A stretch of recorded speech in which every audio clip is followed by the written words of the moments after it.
this afternoon. We appreciate your patience, and we'll start with winners. We got nothing but winners, so it's all good. He's in his 7th year on the Tulane staff, including his 2nd season. He's the Assistant Athletic Director of Football Operations and Recruiting for the Green Wave. Of course, he served as tight ends coach previously and recruiting coordinator, and he's gotten back into coaching, helping special teams. So whatever they need him to do, he does. He's an MVP at Tulane, and they're having a really good year. Tulane blasted UTEP 45-3 this past Saturday in the final game for the Green Wave in the Mercedes-Benz Superdome before moving to Yeoman Stadium on campus next year. 7 wins. They're going to a bowl game, one way or the other, but they're still searching for a conference championship. And to that end, they'll play at Rice on Saturday in a huge CUSA game. Please give a warm welcome to Tulane's Doug Lichtenberger. Doug?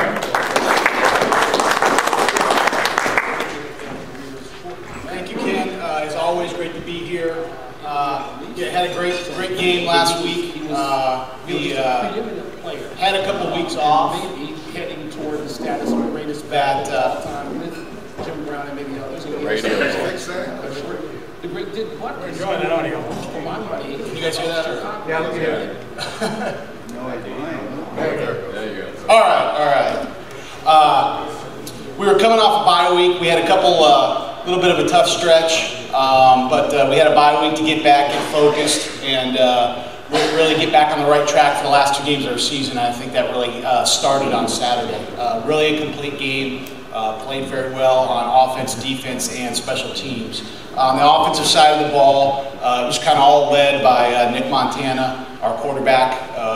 Kind of led the way with it through 3 touchdown passes. Running back Orleans Darkwa had his best game of the season, had over 130 yards rushing, added a touchdown as well. Running back Robert Kelly added 2 touchdowns. He had both a rushing and a receiving touchdown. And then our wide receiver Ryan Grant had another 100-yard game and added 2 touchdowns as well. On the defensive side, we actually had a freshman, Jared Franklin, from up Baton Rouge, kind of stepped to the forefront. He's been getting more and more playing time as the season has worn on and really played well, led the way for our defense. He had 7 tackles and a sack.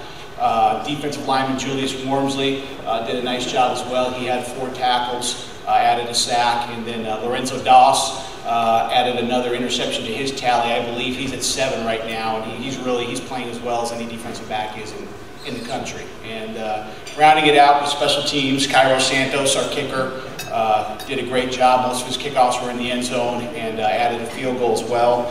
Punter Peter Pecorelli averaged over 40 yards a punt, and Devin Booty, our returner, did a nice job with both kickoff returns and punt returns. So now we turn our focus to Rice, and getting the win that we got at UTEP this last week pretty much guarantees us a bowl, but it also, more importantly, allows us to keep pace in the Conference USA Championship race. So huge game this week with Rice. We get a win there, and then we see what happens when we put ourselves in a good shot to continue to play one more week and participate in the Conference USA Championship game. So that's where all of our focus is right now, looking at Rice, who's a very sound, well-coached football team. With that, are there any questions? Coach, I'm not going to ask you this question. I'll ask Mr. Trahan to answer it because I understand bad luck. Kenny, can you tell us what the conference bowl scenario will look like for Tulane, please? Yeah, that depends. I mean, well, you want me to say? I can answer it. Yeah, obviously we have to beat Rice. So if we beat Rice, then the UTSA La Tech game is very important. La Tech would have to beat UTSA, and then we would qualify for the Conference USA Championship game.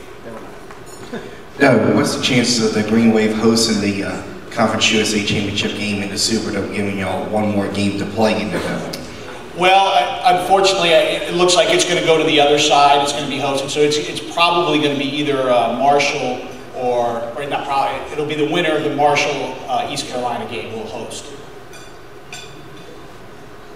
In the bowl scenario, conference championship would be the only possibility, obviously. New Orleans, yeah, Conference USA has 6 bowl tie-ins, so obviously the Conference USA Championship goes to the Liberty Bowl.